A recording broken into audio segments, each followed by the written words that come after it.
And I'll talk a little bit about the difference between the investing side and the service side, because this is important, because a lot of people say, I'm interested in real estate, but what does that really mean?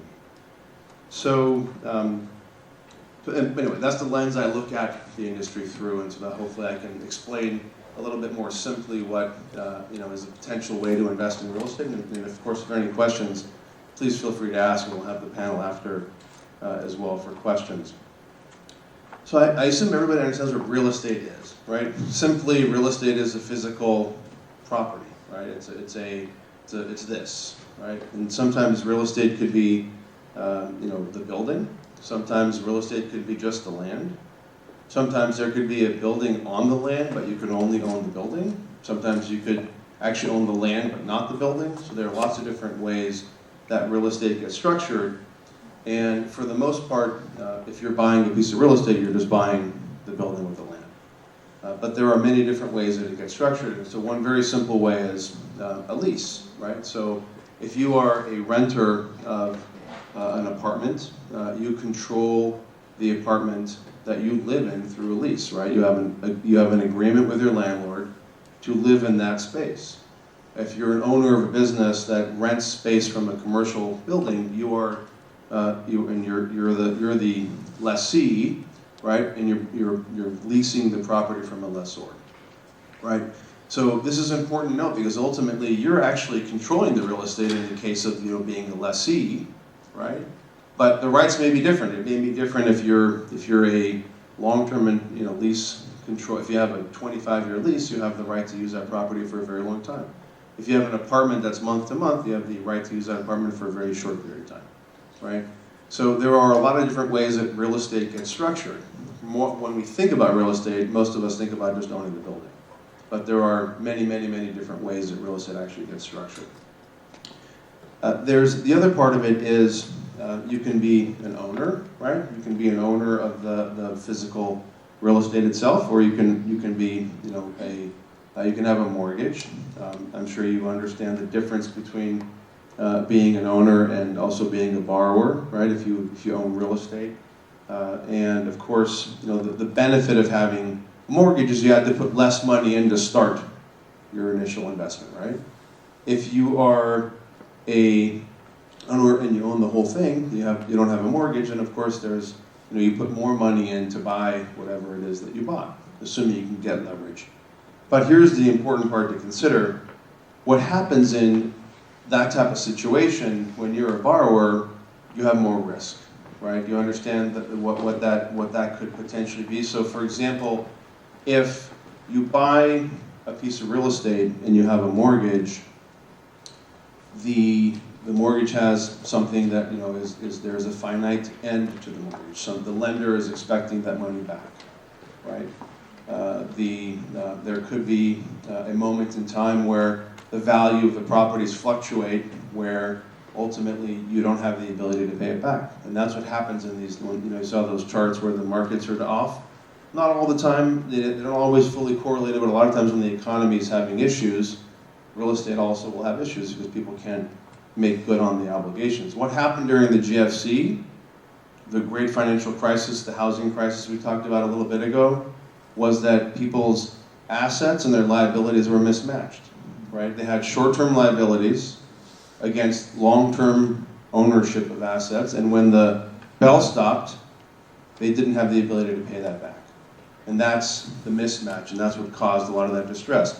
So if you have a property that's worth $100, and you don't have a mortgage, and the property value goes down by 10%, then the change of your investment value is 10%, right? It's pretty simple. But if your property is worth $100 and you have a $60 mortgage on it, so you've put in $40 to control a $100 property, and the value falls by 10%, you've now lost 25% of your position. You guys understand that? Right? The leverage is making more swings on the value of the other side of the investment. So if you're a levered owner, you have more risk that ultimately, the fluctuation of value of what you put into that investment. And we won't get into a lot of the comments. Most of my investing, as I mentioned, was in the contrarian side, was in the distress side. So we would buy things that were complicated, that required a lot of work that required something to be changed. They were called transitional assets. You buy it, you turn it into something else, and you sell it. So that's at least sort of from a very high level, the difference between being an owner and you can be a lender, and we'll talk a little about the different types of things. So you can be an owner. We talked about that. You can own the real estate. You can control the real estate. You can control the rights to the real estate through various different means. Or you can be a lender, right? You can be the person providing the mortgage, right? You can be an investor in a loan, right? You can be a lender. Or you can be an advisor. And there are many, many different kinds of advisors. So, for example, the owner, operator, investor is the most basic kind. If you decide tomorrow to go buy a commercial building down the street, you're the owner investor. You're the operator, right? You own it. You're the one that makes sure it's clean. You're providing it to either to your own business or you're providing it to someone else to rent it, right? Those kinds of things. That's a functional role in real estate. When we're investing, we work with individuals like that in their projects, and we put the money behind those kinds of deals. So that's the owner, investor, operator. That person can also be a developer. A developer is the person that I like to call the developer the conductor.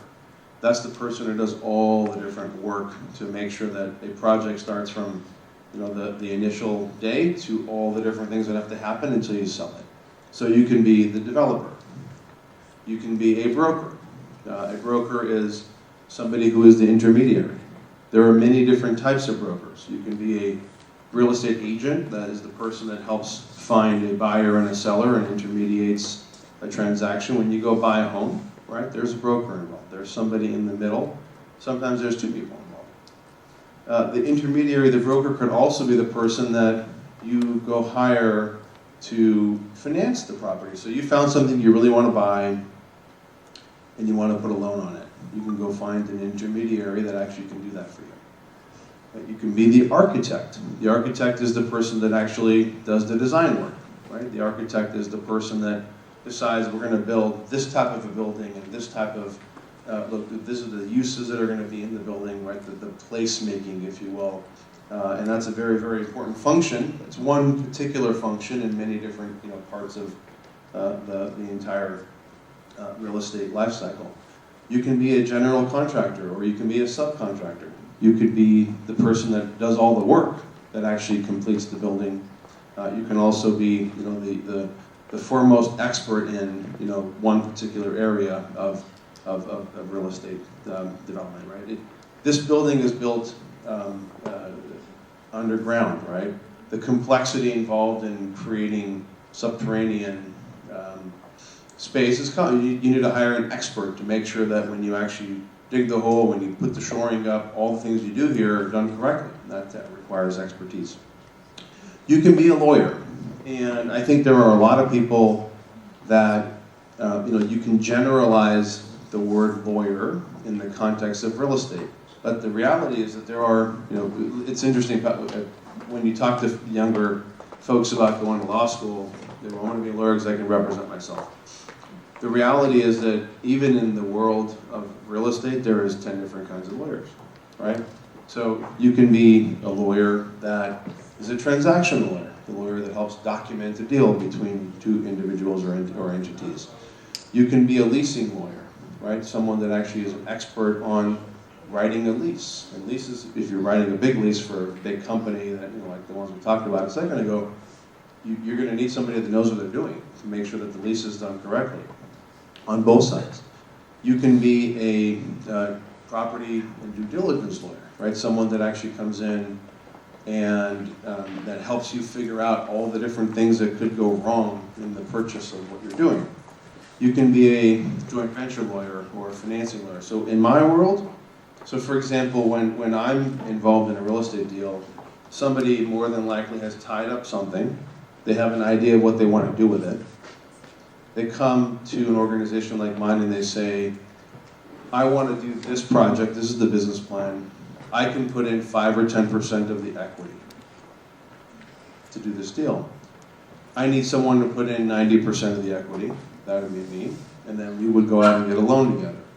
There's a very specific thing that's called a joint venture that needs to be organized for that type of a transaction to be put together.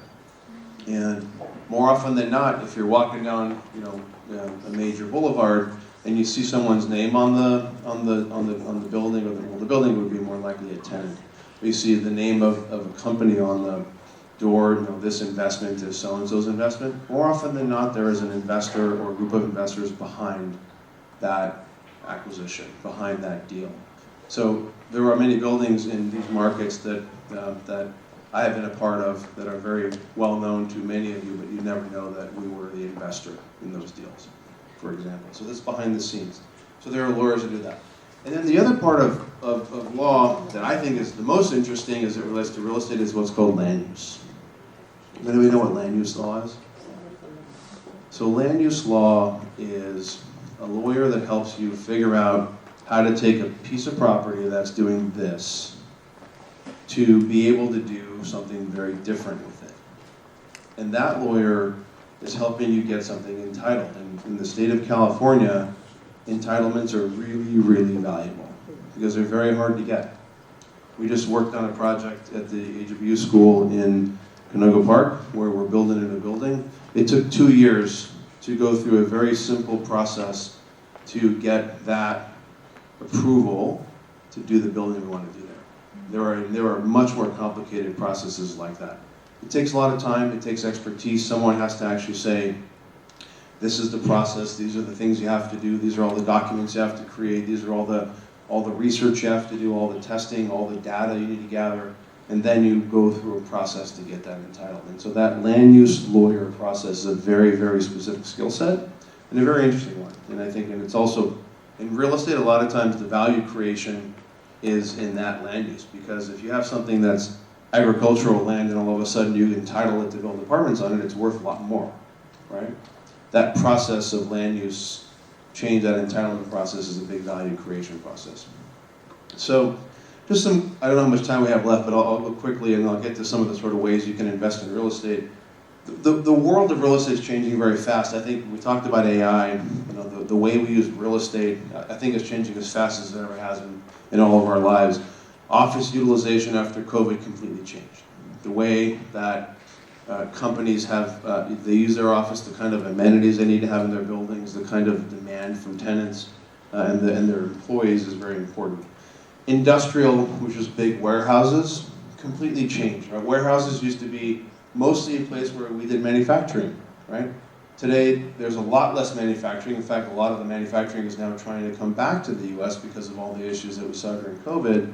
But industrial became the focal point of real estate investing because of e-commerce, right? How much stuff do you receive at your home? That doesn't come from a shopping center, that comes from an industrial building.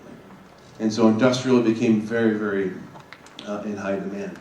Retail changed a lot, right? Retail went from being a functional place where you go buy something to retail is now an experiential place. You go to have restaurants, you go to see a movie, you go to have an experience, and I think that completely changed. And homes change as well too. If you think about sort of the housing crisis, we talked about that a second ago. In 2008, we had an oversupply of single-family lots in this country, which created a lot of the issues and single-family homes in this country. So we stopped doing that completely, right? And then the industry flipped, and to talk about sort of some of the contrarian points, the industry flipped at that point and said, well, we're going to build in cities, we're going to build higher density, we're going to build more apartments and high levels, and we're going to go into the middle of town and do all this additional building.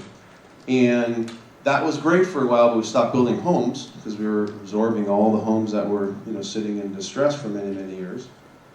And then COVID hit, and everyone's like, I don't want to live in that building anymore, I want to live in a house. And so all of a sudden, all the demand went the other direction. And so we had this fascinating change in what happened in real estate demand because of things that happened beyond just traditional real estate. And today now we're reabsorbing the multifamily that's in the cities, and we're trying to develop new housing because people do still want to have homes. And we didn't develop single-family homes as a country for a very long time because of what happened in that '08 timeframe. And everything can change very quickly, right? Because everything was going, we had 120 months of economic expansion coming into COVID, and then it stopped, right? It literally stopped overnight, and so everything changes. And I think this is important to think about, because even some of the smartest people, I'm part of a real estate organization called ULI. They publish a report called the Emerging Trends Report. Actually, it just got published this week for 2024-25. If you look in the 2019, 2018 Emerging Trends Reports, which is a survey of very, very influential and thoughtful real estate individuals, the pandemic was the number 20 of 20 risks on risks that were identified by investors at the time. Just tells you things that come out of nowhere will make big swings. What prices real estate is the price of risk, right? When interest rates went to zero, it was cheap to borrow. It made it much more interesting to buy real estate. So the 10-year Treasury, which is the U.S. Treasury, we talked about it a second ago, is really the benchmark people focus on. The 10-year Treasury yesterday was at 4.38. 6 weeks ago it was 3.6. It's moved 60, 75 basis points, whatever it has for the last, since the rate cuts, by the way. So the rate cuts happened. Everyone's like, oh, the rates are going down. The 10-year was at 3.6. 6-8 weeks later, it's at 4.4, right? So think about that in terms of what's already priced into the market in terms of how risk is priced, right? Everyone's like, well, rates are going down. Well, short-term rates are going down, but long-term rates, which really drive how assets are priced, are actually higher than they were when the rate cuts happened. So think about that. The other thing to think about too is also the S&P 5. The S&P. How much has the S&P 500 gone up in the last 2 years? 19. The last 2 years? It's about 50%. Yeah, it's a little over 50%, exactly. And do you know how much commercial real estate values have gone down in the last 2 years? Somewhere between 10 and 30%, depending on the asset class. So think about that, right? We're talking about investing, right? The stock market moves and the commercial assets move, but that doesn't mean real estate is actually underpriced relative to stock market. It just means that the way we price risk changes based on different capital and the way it demands to make its way into different asset classes. So I think it's really important to look at data. It's really, really important to understand the implications. I used to always say when I talk to students at various schools, I say, when 20, 30 years ago when I was sitting in class, the hardest thing to do is get data. Today there's data everywhere. The question is, what do you do with it? How do you analyze it? How do you be thoughtful about it? And so what's happening today is banks are actually lending a lot less, right? And the reason they're lending a lot less is because they're not getting paid back on their loans, right? Whether you have a really great mortgage on your home and you don't want to sell it because I don't want to get rid of that 3% mortgage, or you have a commercial building like an office building where values have gone down a lot, you can't sell it. So banks aren't getting repaid, which means they're not making new loans. And that actually creates a real significant issue, and we're just at the beginning of that. I think that's going to be something that we're going to deal with for a while. And the reality too is the way math works on this is that if a value of something is down 10 to 30% and you got a 65% loan to value mortgage 2 or 3 years ago, rates have gone up, values have gone down, and so the only way you can keep that mortgage if it matures is by actually putting money in, right? Doesn't mean that you're going to be in distress, and you can make the decision to say, I'm going to put the money in to extend it, but this is just the math that happens as it relates to these things. So let's talk a few minutes about how to invest in real estate, and then we'll open it up to Q&A. So you can buy a home, you can buy a multifamily property, right? These are many different ways, very basic ways of doing something. One of the pieces of advice I like to give someone who's interested in this and earlier in their investing life is to buy 4 units and live in one of them and rent the other 3 out, and then use that as an opportunity to build equity, right? I always say buy, hold, and build equity. I think there are, really, really, the longer you can buy stuff in great locations and hang on to it, the more likely it is, to be, especially for housing. So the United States is significantly undersupplied in housing by the tune of, hundreds of thousands of units, and in Los Angeles in particular is very undersupplied as well. So if you buy real estate like residential that you hold on to for a long time, it actually is pretty good strategy for the long term. You have to still deal with the tenants and all the things that come with that, but you're building equity.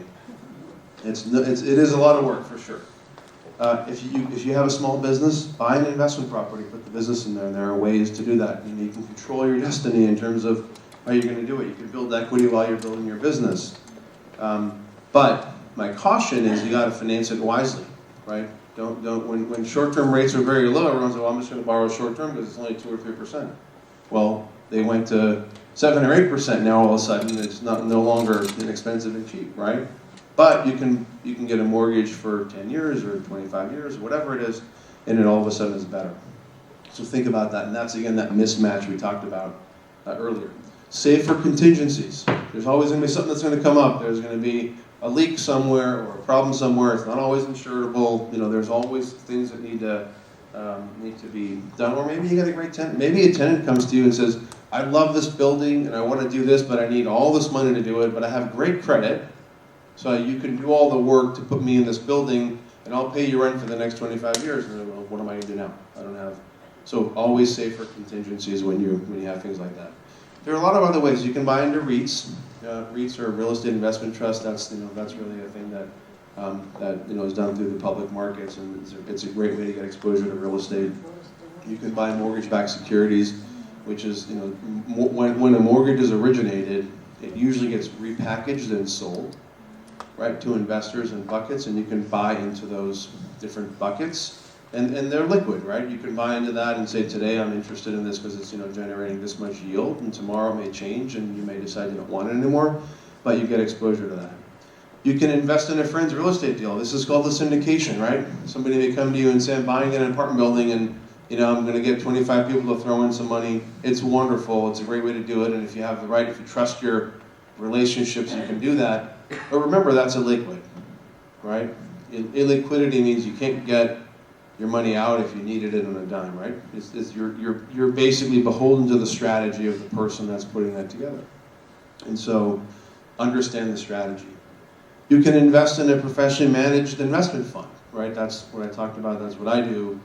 And what that usually does is it takes money from large institutional investors and it puts it in different types of strategies. So that type of world, the investor is usually a pension fund, right? If you're in a pension program, a public employee program, or a public teacher program, or a corporate pension program, those funds get aggregated and then get invested based on some allocation. And that is now going to be available for investing, and the future is going to change because there's going to be the opportunity for retail investing to go into our world. And so I think that's something that definitely is going to change in the days ahead. And those products are going to be much more liquid, the ability to sort of get in and get out, but still get exposure to different types of alternative real estate investments.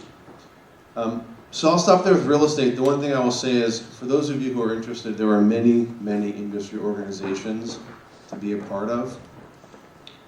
I've been very actively involved in a number of real estate organizations, both at schools like USC, at Berkeley, at the organization I mentioned earlier, UOI. There are many, many different ways to get involved in organizations like that and meet people that have great resources, great thoughtfulness around the decisions you may be able to make. And this is a career decision. It could be something that's just more interested as an investor.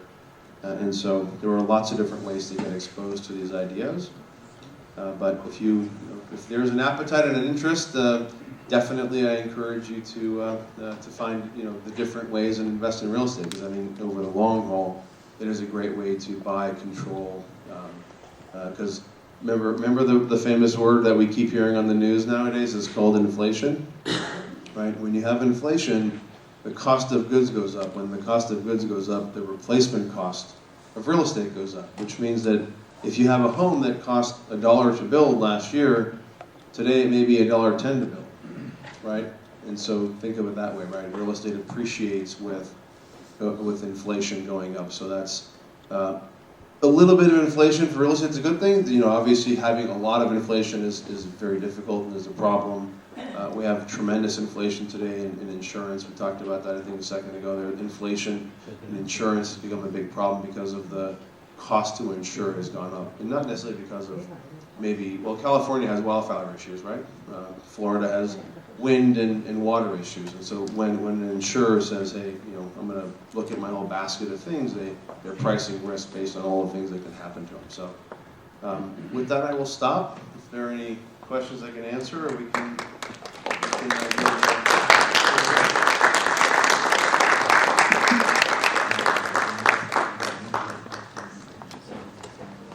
How much to hold insurance on real estate? I mean, the percentage, or, I mean, can you just... How much has it gone up? It depends on where it is. No, how much we should hold on a property? Oh, hold on to the property. It just depends on, every property is a little different, right? If you're in areas where the insurers are insuring less, right, in wildfire areas, et cetera, then, you know, the costs have gone up. So ultimately there is a, if you're investing in Florida or in the Southeast, right, you have wind and those, so those are, it just depends. There are properties in Florida that we've been a part of where the cost of insurance for an apartment has gone up by 3x or 4x. As percentage-wise, what I mean is how many percent of insurance on your mortgage you should get. I mean, can you give me like... It just depends on the property. I mean, insurance is a total percentage of cost of expenses for property expenses is a pretty low percentage. Like 20%? No, it's I think it's 1 or 2%, and maybe I forget. It depends on the asset. It depends on what it is. But insurance is a small piece of the total expenses. The reason it's a big problem is it's going up by very large percentages, so it's becoming a much bigger percentage very quickly. But overall, you know, property taxes and repairs and maintenance are usually much higher than insurance is overall. So there is no specific formula to keep a... I would just add is, you know, we're not perhaps insurance agents to answer that question, and property, property insurers may answer that question better. However, what I would say is having an umbrella insurance is always encouraged, right? I mean, even as individuals, as homeowners, if you've got a property insurance covering your liability and your fire, and now a lot of us have fire insurance separately and liability insurance separately, I always encourage my friends, my clients to have umbrella insurance. Umbrella insurance has become more expensive, but at least, God forbid there's an emergency, you have that umbrella insurance to cover things which may not be covered under your regular liability insurance. And for California, how about earthquake insurance? For expensive homes, especially for those who have a high mortgage on their property, and the risk is that there's a devastating earthquake that may happen. Remember, in California, the deductible for earthquake insurance is 15%. Meaning if you have $1 million home, your first 15% is out of pocket. Meaning that if you're expecting a big insurance to happen, the cost of insurance is not that high of an earthquake insurance, right? I would encourage those who have a large mortgage to purchase earthquake insurance. By the way, only 11% of California homeowners have earthquake insurance. That's a very low amount. What people are expecting, and maybe Kev, you can comment on this, is they're expecting FEMA to come in and bail them out, right? FEMA has a $15 billion emergency fund. My guess is if they're very expensive homes, FEMA could come and say, we're not going to be covering those multi-million-dollar homes. Yeah, everybody has a different thought process around getting earthquake insurance. I will say that most institutional investors, when they're investing in large commercial real estate assets, usually are buying in earthquake policies. So it's not always the case, but more often than not, they are. Now, the reality is, it's all about sort of where the issue is and how much concentration you have, and obviously there's risk to you as well on that. But I don't have a lot of thoughts on personal choice around this, but I do know that most institutional investors do actually get policies to cover, because obviously if there's a major loss, you need to be covered. And my second question is, in real estate, where is the profit, the real profit in owning real estate? Just selling, when you sell it, that's when the profit is? Because during rental, there is so much, I mean, There's a lot of data on this, and there we can try to find some of it. Most real estate is, the returns generally come from, say, 1/3 or so, plus or minus, from cash flow, and ultimately maybe 1/3, 2/3, or half from appreciation and exit. So it's balanced. It depends on the if you buy a piece of land that's empty, it's all going to come from appreciation. But generally speaking, and there's a lot of data, it's usually 60-40 coming from income versus coming from appreciation.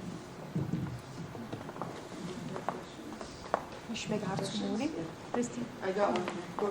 Okay. Hi. This question is for Kevork. I work in trade finance, and we take a lot of real estate, commercial building. This question is for Kevork. I work for trade finance. We finance anything import-export for large corporations, and we take commercial buildings. Given with the remote working, I think it's going to go more and more. As Armand said, the new generation likes to work remotely. What will have impact on those commercial buildings, on my collateral for a loan that I lend? What's the long term for this remotely working, and then the effect on commercial buildings? I think this conversation is the conversation most real estate investors have almost at every single conference. Yeah. And it's endless, and it's unknowable. I do think that a lot of major corporations, I think you saw in the last 2 weeks that some of the really big tech companies have now mandated their employees come back 5 days. And I think that there's always going to be more demand for flexibility because, flags have been sunk, right? I think that ultimately there will be big impacts on real estate use and the way we use it. I think, the square footage per employee has gone down a lot in buildings, and so there's just less of a need, right, as well, because it used to be, whatever you needed, 250 square feet per employee. Now you need maybe 150 or 100, 110. But I do think that remote working as a thing is a very important area of conversation.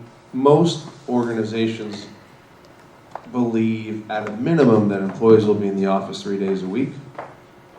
And if you're in the office 3 days a week, you still need the same amount of space unless you're really hoteling.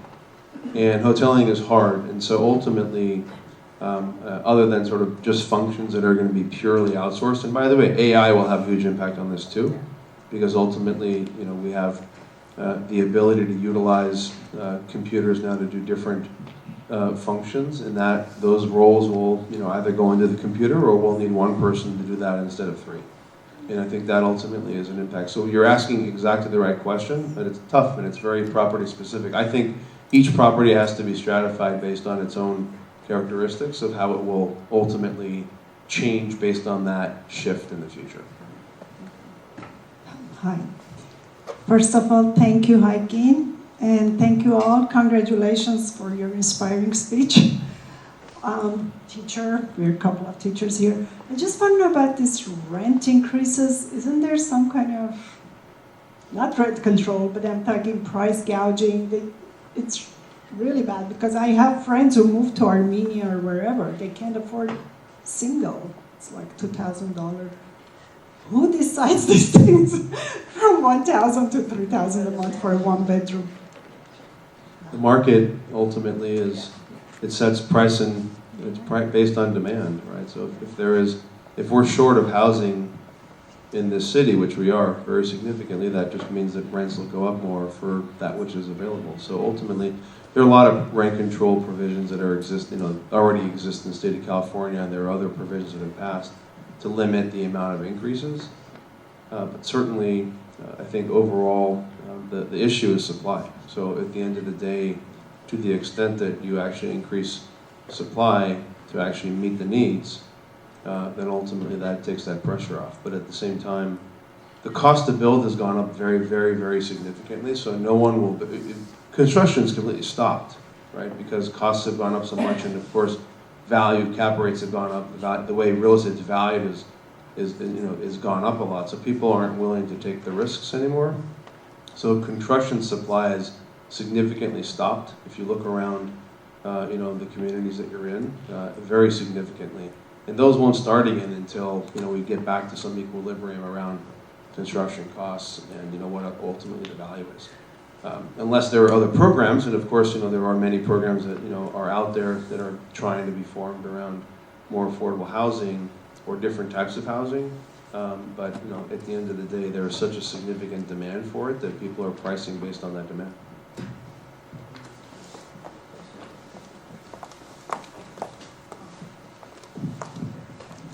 Do you advise that someone purchase land or a property out of state? Will that allow deductions, tax deductions? Did you say buy land? Yeah, do you advise that someone purchases land or a property out of state? Oh, it just depends. I mean, I think the deduction is on the physical improvements, and I'm not a tax person, so you have to talk to your tax people about this. But the depreciation you get is based on the physical real estate, not the dirt. The dirt doesn't get depreciated. So, but I don't have the answer in terms of out of state. And so you'd have to. It's very specific to. Okay. Yeah. One more. What do you advise to someone in today's economic climate with soaring rates and home prices? So, what's your advice on that? Everybody has to make the determination based on their facts. I think. Over the course of time, real estate, if you buy it and finance it right and hold on long enough in the right locations and the right product, will appreciate. Thank you. My question is for Armand today. Regarding investing in Armenia, is the government helping more companies to come there? Like, are they facilitating for us, for investors? I mean, with laws and regulations?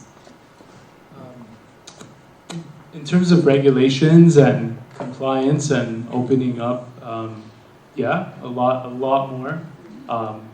Almost every month now, it's kind of a new, old draconian law that is being updated, and a lot of that is based on kind of the old Soviet economic model. Like in accounting, we have a lot of people come and there's so much discussion. But in terms of like internationally, in terms of a regular company getting a financing, like small business, a lot of like the organizations, like AGBU provide lots of startup funding, grants for women, for small business, for technology. So in fact, going to Armenia, there's lots of funding opportunities. And on the higher level, I think the government's deciding what's very strategic infrastructure-wise, and they're creating the requirements for larger institutions to come bid for these projects. And there are, qualified experts, Armenian from the diaspora, from Armenia, experts that kind of working together now and building those requirements out. For example, buildings requirements. For example, our company Kartes is the first Armenian company to have a private space license activity. So what that allows us to do is to actually operate, sell, and produce services that are going to help not just the government but other commercial businesses like the banking sector, the real estate. There's a lot who kind of need these types of. So the government is actively trying to fix its old laws and then decide where it should spend its already small budget, but on kind of those important infrastructure.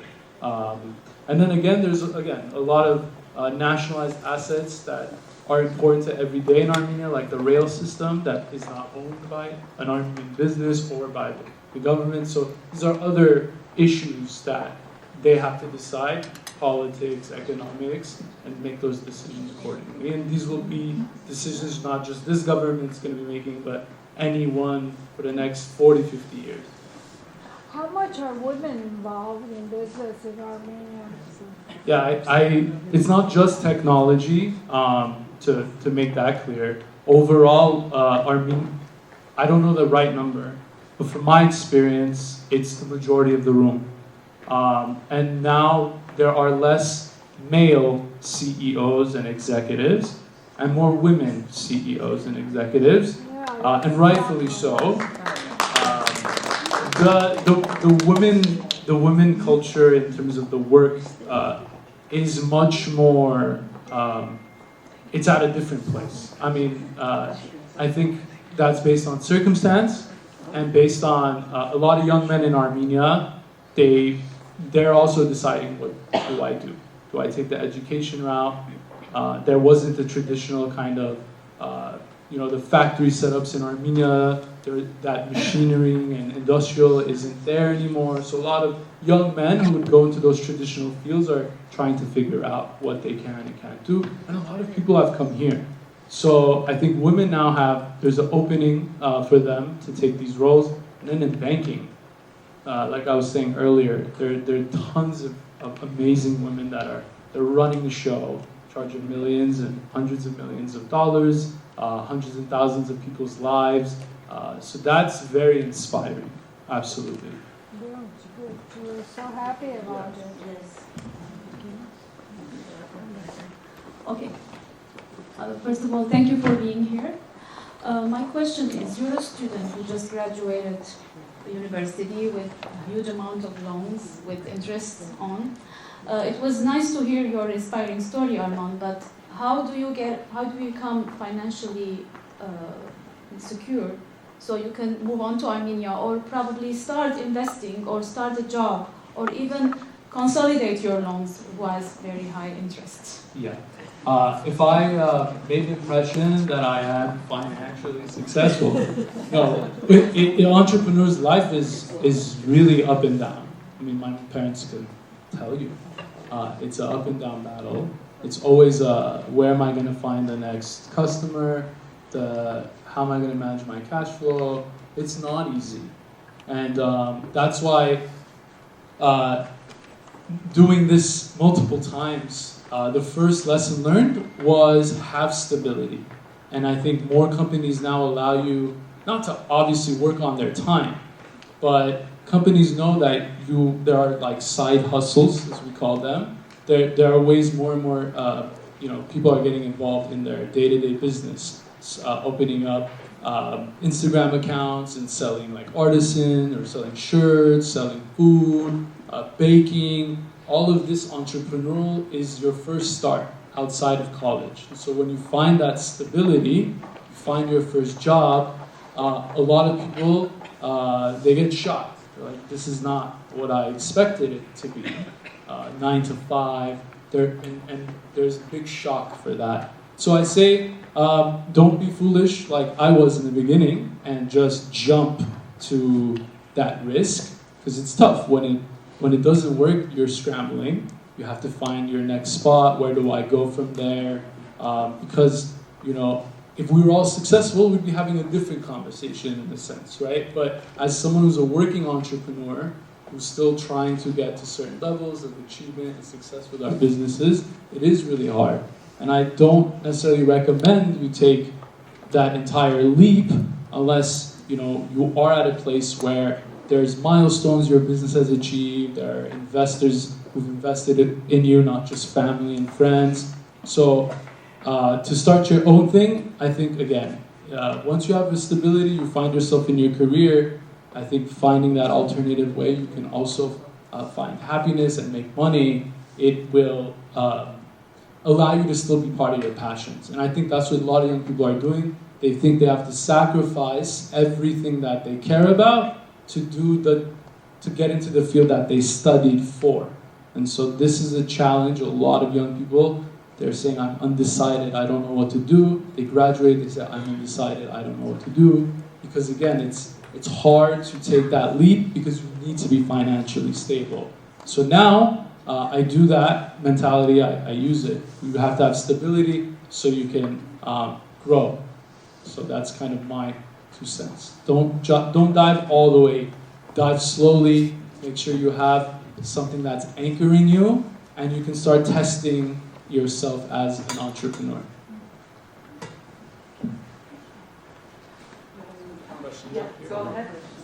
This question is for Raffi. Why do people consider treasuries to be a safe investment?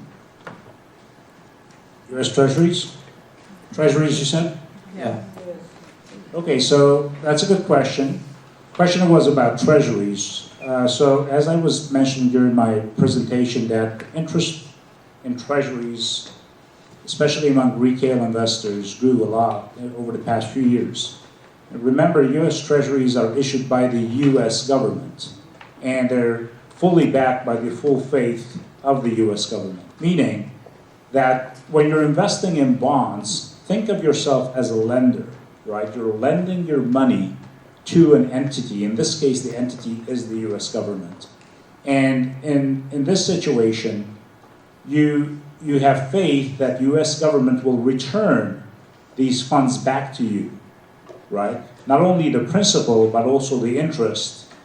Now, the interest is much more reachable, right, because it's every 6 months. But the main pot of money is the principal you've lended back. The U.S. government has an unlimited ability to print U.S. dollars. It has the printer. And even though it's getting tougher and tougher with the larger debt that it has, the ability of the U.S. government to tax and to collect taxes is tremendous. The debt problem in the U.S. is ranked among the largest threats right now to economic stability. But it's not an immediate threat, meaning that the U.S. government has the ability over the next few years and decades to deal with the debt issue. So for us, if you look at globally where you can park your money, whether it's corporate treasuries or global bonds, we still believe that U.S. treasuries are the highest and safest store of value. So that's why I believe treasuries are the safest investments right now. Thank you.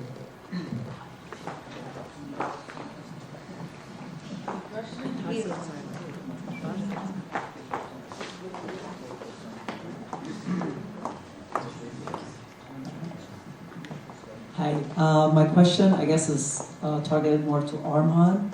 I think we've all seen the show Shark Tank, and Armenians being entrepreneurs by nature. Is it possible to start something? Because I know there are a lot of millionaires, whether they're Russian Armenians or Armenians in Armenia, to start a show or something to that effect in Armenia, where I'm sure there are many people who would like to start a business, or they've kind of started it. You know, as in Shark Tank, you have to have something show a profit, obviously, that is investable, and have these panel of, you know, investors who would be willing to help make these people millionaires, which if you watch Shark Tank, there are so many success stories. Not everything is a success story, but many of them are. So you've got 5 sharks who are willing to invest, and I think that would be a great opportunity. You know, they've got American Idol in Armenia. You know, let's do something better for financial freedom, financial independence for Armenians, and, you know, possibly start a show like that, something where they can invest, have the opportunity to grow, because there may be people who have great ideas, who have maybe a small business that they can grow, but they just don't know how to do it, or they don't have the backing. You know, it takes money to make money. So, Yeah, I love that idea. That would be much better than some of the programs that come out of Armenian media. But in terms of that nature, I think like the Shark Tank sharks, what allows them to be so free is, you know, they are multi-exited, they have free cash, they have that ability to kind of close their eyes and say yes. And I think Armenians, not that we don't have successful individuals like that, I think at least in the next couple of generations, or maybe the next 10 years, we will have investment mindset like that, where Achka codes, oh yeah, I'm going to support you. Not nationalistic, but they're looking at it not with a judgment or coming at it in a different way. As someone who's gone and tried to raise multiple capital from Armenians, especially selling software back in 2018 or pitching about an app, a lot of the Armenians from Armenia, or generally who are, they grew up with real estate and more import-export, physical, manual businesses, the response we get is, o tek zaaflanmaz, you know? So over the last 6-7 years, the investor mindset has changed so much.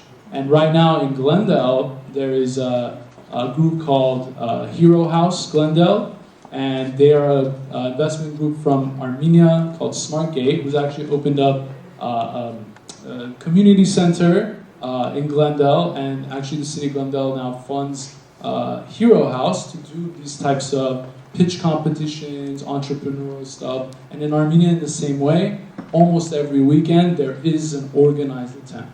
But that type of what you're saying, I think, is the future. And we'll have more and more successful Armenians who are just willing to be those faces and be those business leaders. And that's why I think Mark Cuban and some of those other sharks, everyone likes them because of that. They give access to entrepreneurs. So definitely. I'd also add that the investing ecosystem in Hayastan has improved incredibly the last several years. We have VCs, as Armand mentioned, that are investing here and there, that are sort of trying to cross over between businesses that are based here with Armenian principles, or businesses based there, et cetera, that utilize labor, the talent that exists. We have incredibly smart individuals that are in that ecosystem. So I think that has improved a ton in the last 2 or 3 or 4 years. And as what we need to see is two things. One, we need to see those individuals get to exits, right? And we're obviously, one was mentioned earlier.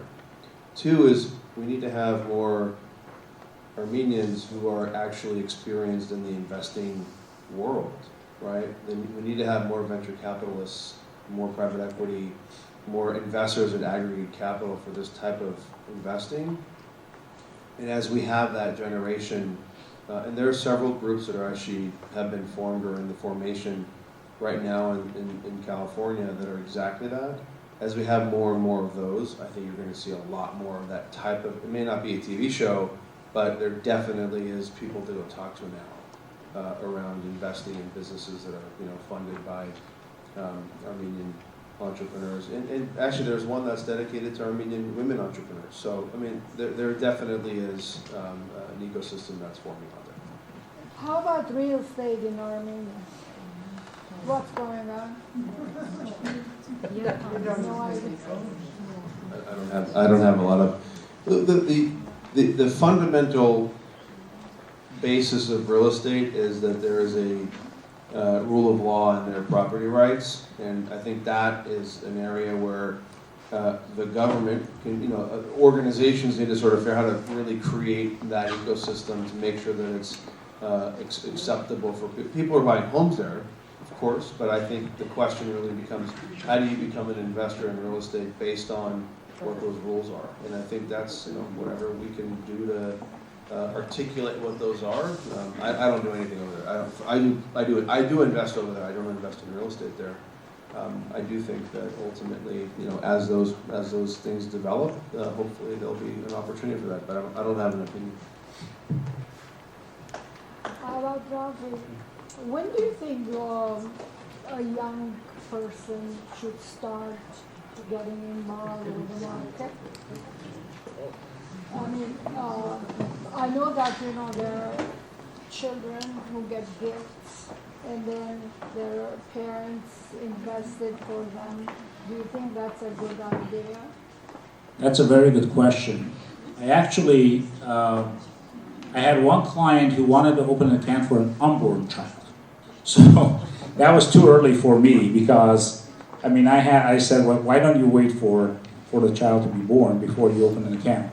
But they were eager to start, right? And that's very good because there's excitement about the future of the child.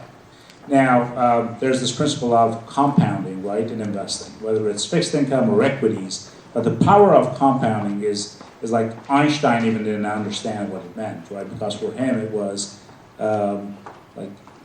every year, if you reinvest the proceeds of your investments over time, it just creates a snowball effect. So I encourage my clients, their children, and even my clients who have grandchildren to invest at a very young age. My principle is as follows. Look at the decades in front of you, right? If you're a 20-year-old and your life expectancy is 100, you've got 8 decades of investment in front of you. If you're a 60-year-old, you've got 4 decades. And what I tell my clients is, a lot of clients think, hey, I'm nearing I'm nearing my retirement age. I should stop investing. Right? I say no. Your retirement age means that you've got another 3-4 decades in front of you, right? So you shouldn't think of shutting off the engines. When you see an airplane in the sky, they still have their engines on, right? They're not ready to land, right? The only time the engines aren't turned off when the passengers are off the plane. You know what I mean, right? So the investment starts at the very early age, and the earlier they start investing. Now, how they invest and what they invest in is totally different. The younger they are, the more aggressive they can be, and as they mature, the investment types are different. But everyone is encouraged to invest. What I encourage clients to do is have a conversation in your home and see what are your favorite products and services, right? Like one product which everyone uses at their home is Tide, right? And Procter & Gamble is the company which produces Tide. And this goes back to Lebanon, right? When we in Lebanon used to use Tide. And when we came over here, it's Tide again. So it goes generationally. This is a company. I'm not endorsing that you go and buy P&G stock right now, but P&G is also the producer of Gillette and many other products. But what I'm saying is go around the house and look at products and services you consume, and you think they'll be around for the next years and decades. And think of yourself, are these profitable companies? Would I want to be a partner in their success?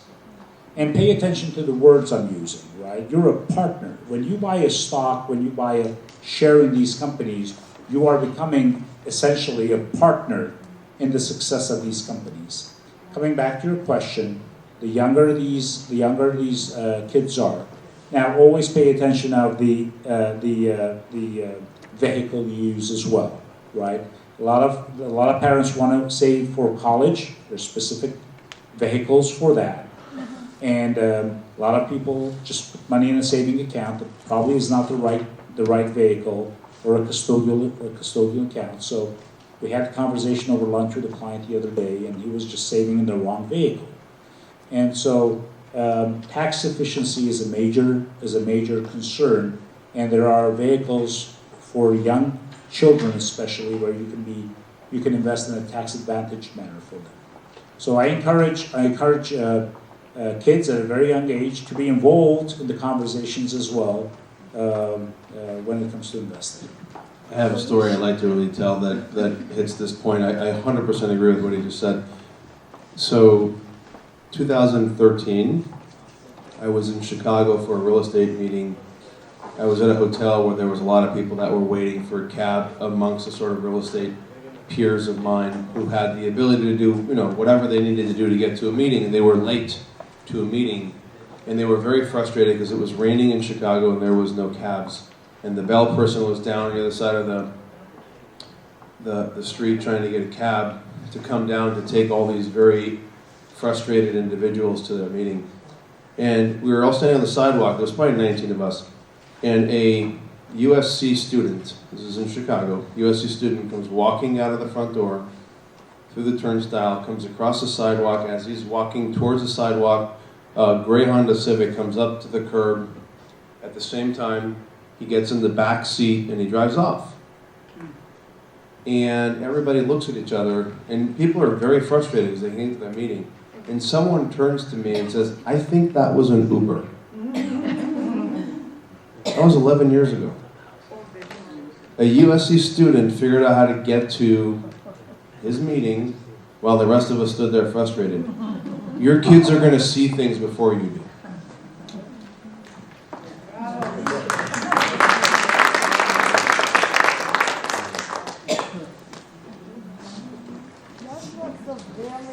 I have one question.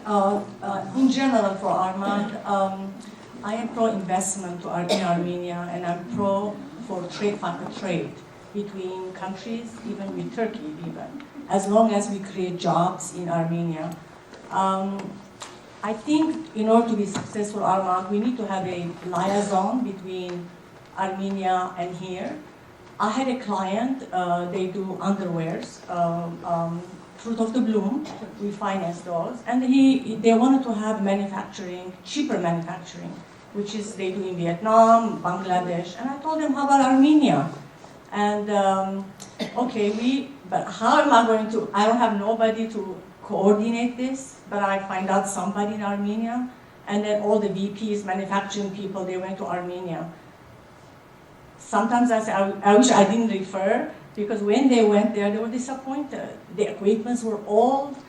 There was a big, huge, I mean, they would like to do investment.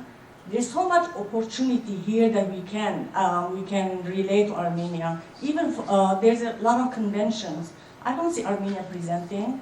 Bangladesh is presenting, not us. I think there's so much opportunity we can help Armenia in any aspect. Because we have all educated people, like Kevork, like everybody here, that they have a lot of connection. My experience was not successful. This is 4 years ago, but a lot of things may happen by now. Yeah, a lot of change. Thank you. Yeah, that's always. I've heard it too from people way older than me when Armenia just became independent, taking their companies and being very disappointed.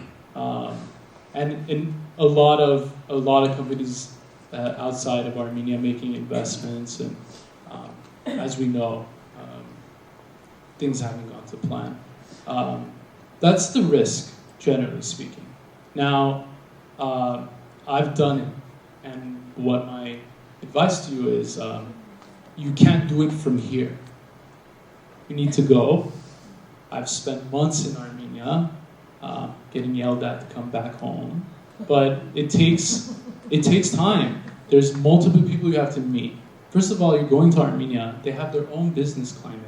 Business climate. First of all, the shock was everything starts at 11 a.m. Right? And it's the same approach that, let's say, Morgan Stanley or our big institutions, company I work for, Maersk. We all take the same approach. Is when we're entering a new market, we're hiring or figuring out what are their customs. Because you will immediately lose in that industry and business. So as an Armenian in the diaspora, the reality is you do not know how business is done in Armenia. To experience that, you have to go and start one and fail and take the risk, and that is the reality of it. I wish, right, there were people who are kind of fine. There are groups like this, but like Repat Armenia is a great example. I know there's like ArmCham, which is the Armenia U.S. aid, State Department kind of business foundation. There are. But to just be like, I wish I could do this, it doesn't work. Sitting from home in Los Angeles, New York, wherever you are, it won't work. And that means physically taking the risk in Armenia. And again, a lot of that is physical. If you're building real estate in Armenia, it's going to fail. If you're not there, making sure you're hiring the right people. And it's the same here, by the way. Right? If you don't hire the right people, you don't work with the same business partners, there's no law, there's no order. All of this exists here, the same risk supply. It's just a little unknown, but of home change, we're not there, we don't understand. But that's why it's a sacrifice, I've decided to focus myself there so I can be a bridge, like I was showing. And I think more and more people are becoming bridges. They're busy building in Armenia, and I hope when they're successful, they can spend the time and the money and come out and show what there is. But there are a bunch of organizations I can definitely let you know who's helping who. I have one last question with Raffi. We didn't mention gold, Armenian women, gold. That's a good question. Gold, I'm glad you didn't mention diamonds, because my wife's sitting right behind you. But I tell you, in the past, especially in the Arab countries, women would line up all these gold bracelets Nowadays, too. They still do, and it was related to crisis, right? Whenever there was a crisis, they would make sure that they could, if they were forced to walk away from their homes, they had everything with them, and they would leave their homes with all their gold. And gold is historically, right, throughout the ages, a store of value. And you know that if you walk from one country or a continent to another, you could sell the gold for value. Now, gold during times of crisis goes up in value. And we saw that happening during the Great Financial Crisis. And the value went down. And then if you look at the chart, and it's just like clockwork, when Russia invaded Ukraine just in 2002, I believe, February, the price of gold started climbing back. So it's related to geopolitics. And recently, coupled with that, people are getting nervous, started getting nervous with the US elections as well, right? So, and the crisis in the Middle East. So I think everyone knows Costco even got the bug and started selling gold just because there's a demand for it. I think the demand for what's called the yellow commodity will remain there. There are various types of projections for where the price of gold would go. However, once some of these geopolitical or even local threats that are perceived could go down, we could see that supply-demand function lead to perhaps lower prices in the future. So don't bet on the price of gold to keep on going up infinitely, but just think of it as any other commodity. But it is serving the function of a store of value, especially during times of distress, such as the time we're witnessing right now. Thank you. If I may ask, Mr. Just one last question. Sorry. First, thank you for your investment. Say a startup is profitable, starts being profitable. How soon should the startup reinvest? And my thought is the first 10% is charity. Then I'm not quite clear on how soon and what percentage should be sound reinvestment. Generally, is there a recommendation in terms of investing? Is this reinvesting in your business? Is that the question? I guess the question is general. I'm still thinking about it. Is it reinvesting in the same business, or should a certain percentage be invested in something else? I see. Like the business income you make, like do I decide to put it back into my business or invest it in the market or in real estate? Or is there a general recommendation, a certain percentage to be reinvested in the same business, a certain percentage in something else? I don't think there is like an actual benchmark. I think it's about your goals, what you want to achieve, especially with your business. If it's a small business, you're a sole proprietor, you have 2-3 employees, and you're doing really well, then you can then make those decisions. Do I pay myself a little less, spend a little less on the store, and then take that money and put it in the S&P 500, or go and buy another property to open my second store? That's again like practically a decision you make as a business owner. But in my train of thought as an entrepreneur, it's always important that you cover your costs. You as the founder and business owner, you want to make sure you have enough like wage or what you need to make sure the business continues to strive. And there's a lot of investors, when they're investing in startups, they're looking at the founders and they're looking at the salaries. And I think over time, from like early on until today, I think that mentality has changed. Early on, they said, founders, you have enough shares of the companies, you don't need a salary, you don't need, you can sacrifice this. But now as we see the change in mentality and reality, a lot more entrepreneurs want to make sure they're locked in, their families are locked in, and then they can provide that value to the business. And so it just depends. As a sole proprietor, you have the luxury to make that decision for yourself. If you've got investment from a partner, there's other metrics you need to hit. So, you do have to decide about those decisions. But ultimately, if you want to succeed, you have to reinvest in yourself. And to take away from that as a business owner and pay yourself, you just need to know you're in a good enough place to be able to do that. So it's just about priorities. Thank you.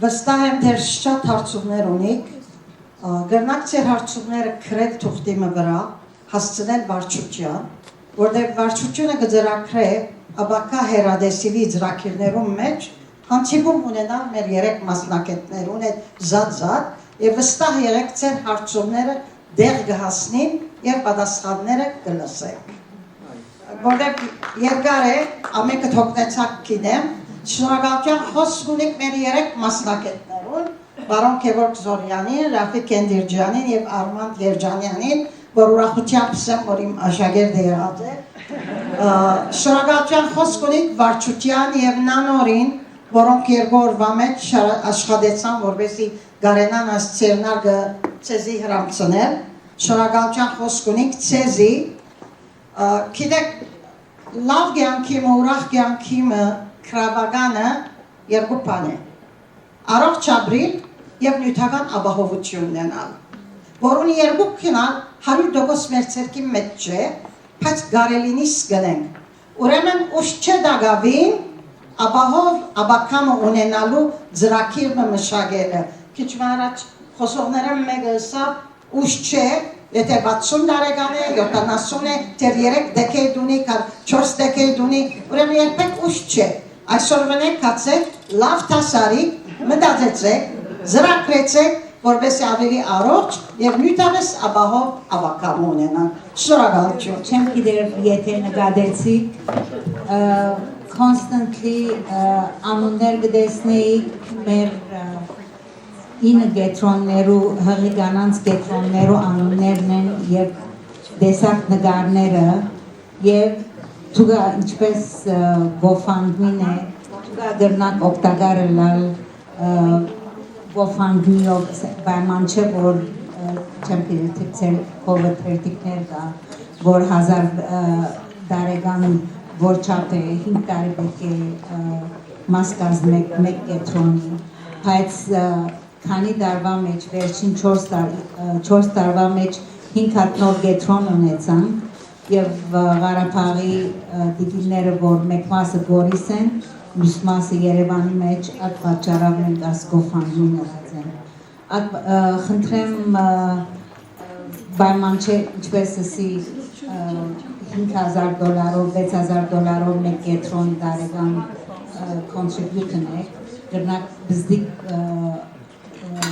amount-ներով ներդրումն է եւ ոչ թե միայն դուք ձեր ծանոթներուն խնդրեմ, երբ որ մենք բամը գտնենք Facebook-ի վրա, share them եւ շատ եւ ամեն ուրբաթ, նույնիսկ երբեմն գլա գրկություն, երկու every other week նույն TV պրոգրամն է ABC-ի վրա, խնդրեմ դիտեցեք, որովհետեւ միշտ նորություններ ունենք, հայերենով է, այսինքն եթե ունիք մեծ մամա մորքուրներ, որ անկլերին չեն հասկնար, այսօր աստեղ չեն, իրենք թող մասնագիծ լան եւ դիգնեն։ Ժամը 5-ին ABC-ի վրա։